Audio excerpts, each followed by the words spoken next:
Después de mucho tiempo, la presidenta Dina Boluarte ofreció una entrevista, lo hizo al periodista Ricardo León del diario El Comercio. La presidenta hizo distintas declaraciones que han llamado mucho la atención y que sirven para perfilar cómo está viviendo su paso por la presidencia y de qué manera el poder aísla, genera soledad. Pero la más llamativa tuvo que ver con las responsabilidades por las muertes producidas durante las manifestaciones que siguieron al golpe de Estado fallido de Pedro Castillo. Boluarte dijo en la entrevista que ella, como presidenta de la República, tiene mando pero no comando. Es decir, que no decide sobre los protocolos ni las estrategias específicas, porque estos son decididos por los comandantes sobre el terreno.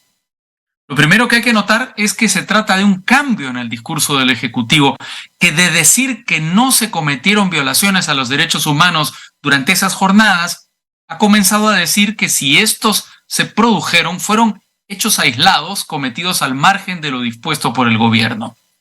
Este cambio de discurso comenzó con la respuesta oficial del gobierno al informe de la Comisión Interamericana de Derechos Humanos, un documento con un tono muy distinto a la conferencia de prensa de respuesta del gobierno, donde se reconoció la comisión de posibles excesos en el uso de la fuerza policial y militar.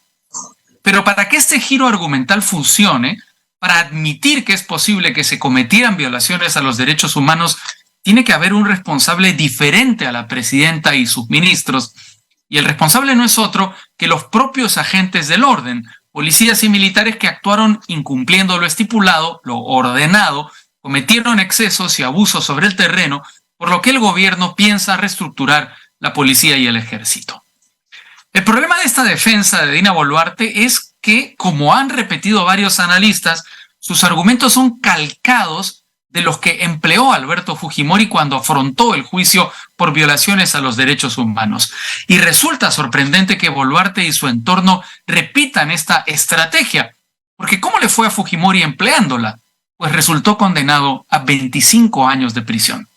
Este es un libreto de sobra conocido, con un resultado de sobra conocido, que nos permite anticipar sin mucho esfuerzo el porvenir de Boluarte, Otárola y los demás responsables de reprimir las manifestaciones. También son de sobra conocidos los argumentos de la teoría del autor mediato, que llevó a la cárcel a Fujimori, la misma que se aplicará a Boluarte, quien como presidenta de la República tenía el dominio del hecho, estaba en la cúspide de la cadena de mando y tenía la obligación de impedir las violaciones a los derechos humanos, o al menos hacer todo lo posible por frenarlas si es que éstas estaban ocurriendo. ¿Lo hizo? Está en la conciencia de la presidenta saber si se siente tranquila con su desempeño en esas jornadas sangrientas, pero lo concreto es que las muertes no fueron excepcionales, se produjeron continuamente durante días consecutivos hasta sumar 49.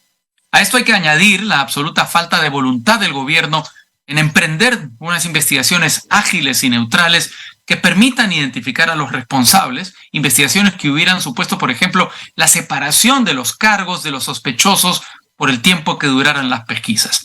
Nada de esto se ha hecho y más bien, como se ha señalado, desde la Fiscalía, el Congreso y sin duda el gobierno, ha habido un esfuerzo por frenar o entorpecer las investigaciones.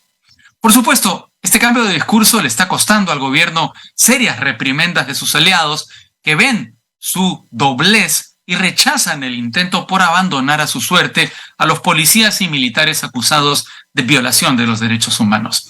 Pero quizá lo más revelador de la entrevista hecha por Ricardo León tenga que ver con que la presidenta no improvisó su respuesta, la tenía preparada. Respondió adrede que tiene el mando pero no el comando. De hecho, sacó unas anotaciones con las leyes que reglamentan el funcionamiento de las Fuerzas Armadas y la policía para respaldar lo que decía. Lo que quiere decir que, a pesar de los antecedentes, la presidenta está convencida o la han convencido de que este es el camino correcto para salvarse. Lo que quiere decir que Dina Boluarte llegó primero a la vicepresidencia y luego a la presidencia sin estar mínimamente informada del caso Fujimori, ni probablemente conocer lo indispensable en la experiencia de los gobiernos que precedieron al suyo. Pero todavía más, lo probable es que nuestra presidenta haya llegado al cargo más importante de nuestro país sin conocer sus obligaciones, las responsabilidades y los límites que le imponen al presidente de la República la Constitución y las leyes. Para decirlo con mayor claridad, como ocurrió con Pedro Castillo, Dina Boluarte no parece saber en qué consiste el cargo que ocupa y por lo mismo no sabe qué hacer con él y es fácil víctima de la persuasión y manipulación, algo muy peligroso para ella y sobre todo para el país.